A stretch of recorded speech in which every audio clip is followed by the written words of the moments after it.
دیکھتے ہیں ان پہ تو کیا گزرتا ہوگا آپ سوچ لیجیے. پسینے نکل جاتے ہیں.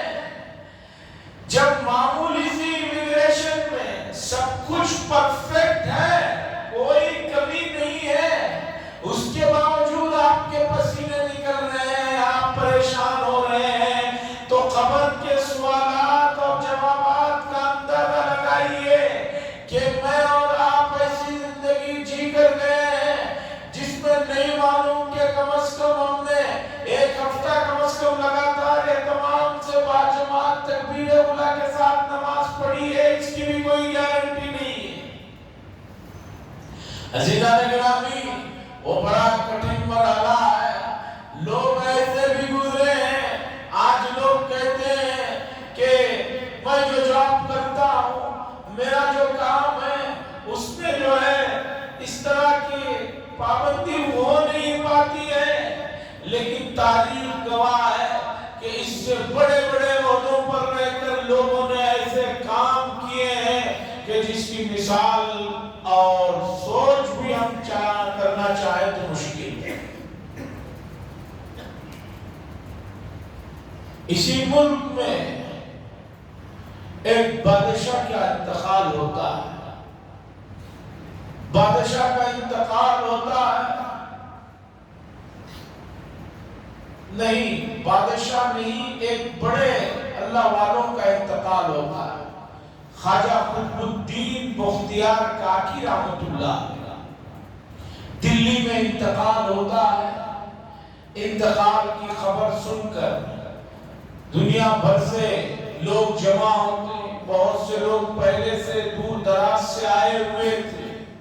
نماز جنازہ کا وقت ہوتا ہے. اب نماز جنازہ پڑھانا ہے تو حضرت کے خاص خادم نے اعلان کیا کہ حضرت نے وصیت فرمائی ہے کہ حضرت کا نماز جنازہ وہ آدمی پڑھائے گا جس کے اندر یہ 3 باتیں ہوں. پورے دلی کے اندر سناٹا چھا جاتا ہے کہ بھئی کون آدمی ہے جو نماز جنازہ پڑھائے گا جس کے اندر یہ 3 چیزیں ہوں.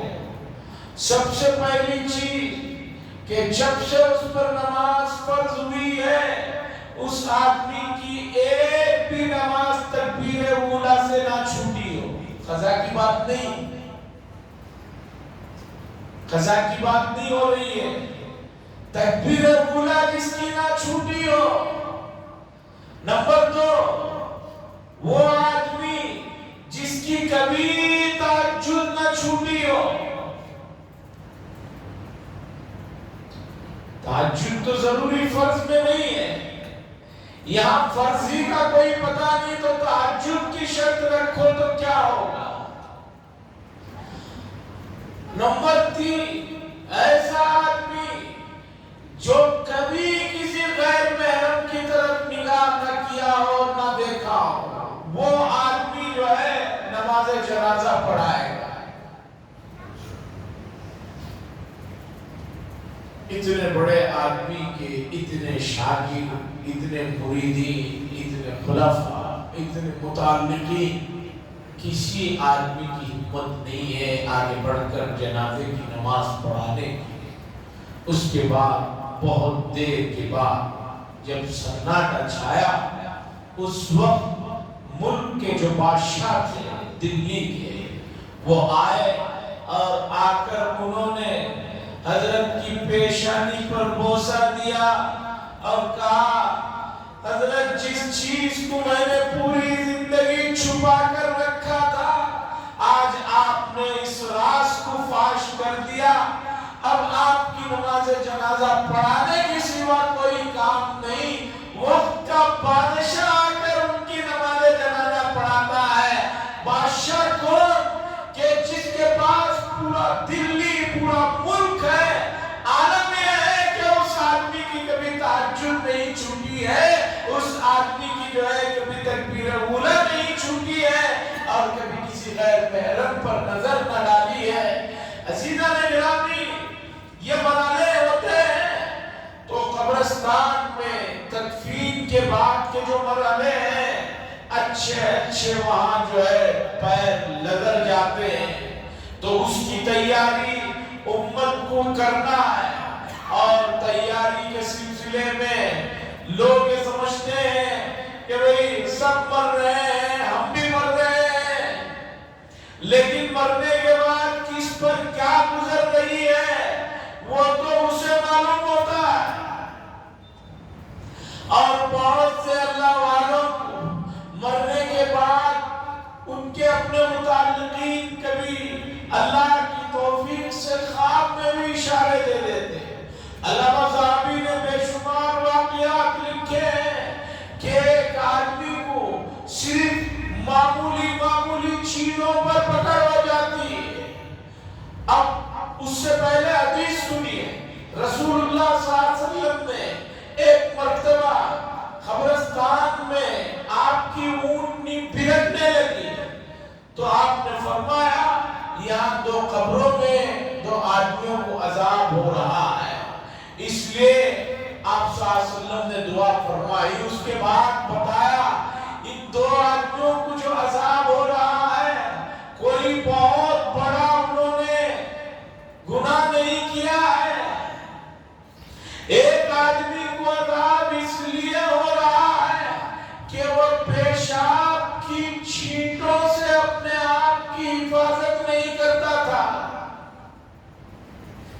پیشاب کی چھینٹوں سے اپنے آپ کی حفاظت نہیں کرتا تھا، جس کی وجہ سے عذاب ہو رہا ہے.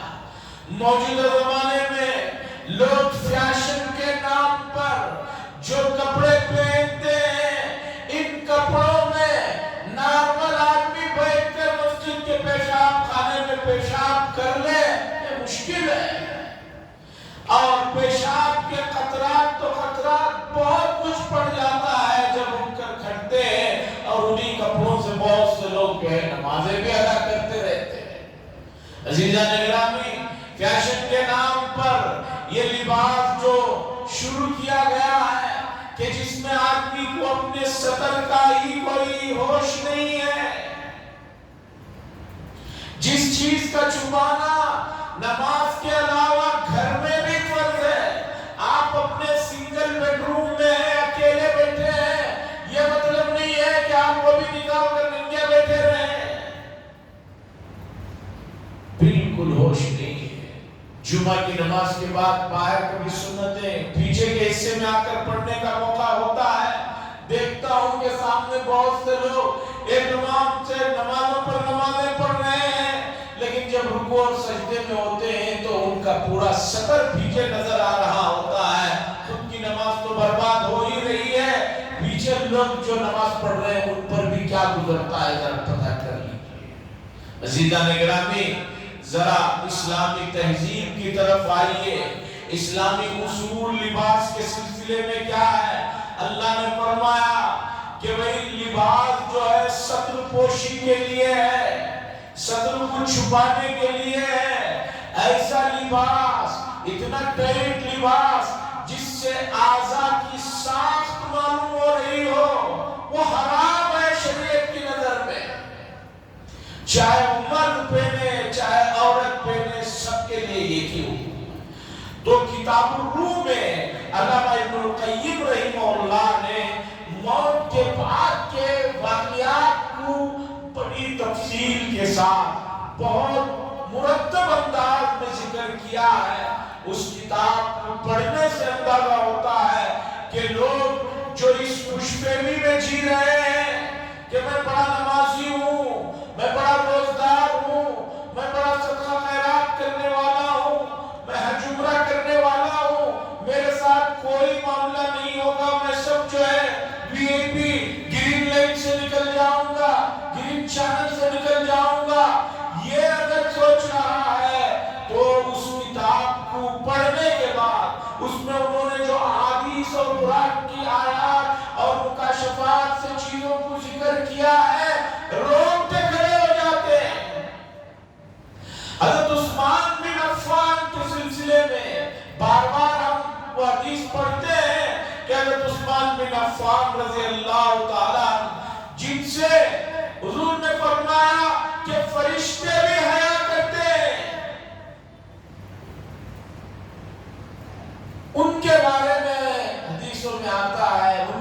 واقعات میں آتا ہے قبر کے نام سے اتنا روتے تھے کہ آنسو نکلتے نکلتے داڑھی تر ہو جاتے تھے۔ عزیزان گرامی، جو لوگ جس علاقے کے واقف ہیں تو وہ لوگ جو ہے چوکنا رہتے ہیں، اور جو لوگ جس علاقے سے واقف نہیں ہیں انہیں معلوم ہی نہیں ہے کہ وہاں کیا ہوتا ہے، وہ بے فکر رہتے ہیں، اور یہ بے فکری ان کے لیے بڑی توقع ہوتی ہے۔ تو موت بڑی واضح اور کھلی ہوئی حقیقت ہے، اس کے سلسلے میں ہمیں بہت زیادہ بیدار ہونے کی، حساس ہونے کی، اس کی تیاری کرنے کی شدید ضرورت ہے، نہیں تو بہت خسارے میں رہیں گے۔ اللہ سے دعا کرتا ہوں اللہ تعالیٰ ہم سب کو آخرت کی فکر نصیب فرمائے، اس کے مطابق زندگی گزارنے کی توفیق نصیب فرمائے۔ وآخر دعوانا الحمدللہ رب العالمین۔